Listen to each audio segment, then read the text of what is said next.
শুরু করছি আজকের কবিতা অভয়া। ধর্ষণ কবিতার দ্বিতীয় পর্ব। তোমার অভয়ার ফিরবে না মা। সেই কালো রাতে আমার সাথে কি হয়েছিল তোমার অজানা মা। সেই হিংস্র জানোয়ারের বাচ্চাগুলো আমাকে ছিঁড়ে ছিঁড়ে খেয়েছে, নোংরা হাতে বুকটা চিড়ে দিয়েছে। তুমি জানো না মা আমার সাথে কি হয়েছে? ধর্ষণ হয়েছে মা, ধর্ষণ হয়েছে। ধর্ষণ, ধর্ষণ, ধর্ষণ। কান বন্ধ রেখো না তুমি। কলঙ্কিত নষ্ট করে নির্মম ভাবে মেরেছে। অসুররূপী মানুষের বাচ্চাগুলো খুবলে খুবলে খেয়েছে। অভয়ার তোমার ঘরে ফিরবে না মা। আমি তো তখনও পচেনি, আমাকে কেন দাহ করিলে? আমার বিবস্ত্র রক্তাক্ত দেহটাকে আত্মহত্যা বলেই চালালে। 1.51 এর মাত্রাটা কি তুমি জানো? ফস্কি রাখো কতজন ছিল? প্রমাণগুলো কেন লোপাট হলো?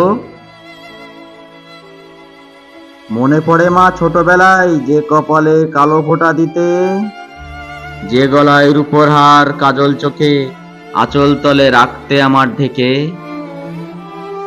অভয়া আজ শ্মশান ঘাটে মা। জানো কি তুমি আমার দেহে ঠিক কতটা হাড় ভাঙা? রক্তাক্ত দেহে কতটা ক্ষত, জামা কতটা ছেঁড়া? নেই মা তোমার জানা কিভাবে ভেঙেছিল আমার দুপা, কিভাবে দিয়েছিল টান। গলাটা যখন চেপে ধরে রুদ্ধশ্বাসে চোখ ফেটে বেরিয়েছিল অভাগীর প্রাণ।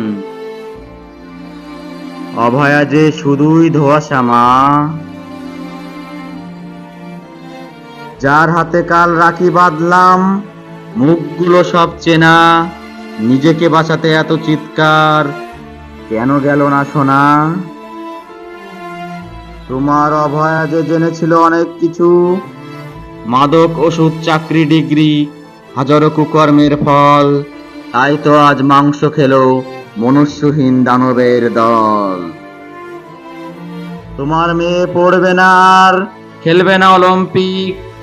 দেশটা তোমার রসাতলে বিষাক্ত করেছে মাটি, নরকের যত কীট। ওরে রাক্ষস, শুনতে পারছিস? মা দুর্গার আগমনীর বার্তা। জীবন্ত তোদের জ্বালিয়ে দেবে, বন্ধ করবে নিরীহ নারীর হত্যা। ধন্যবাদ। অর্থহীন কবি।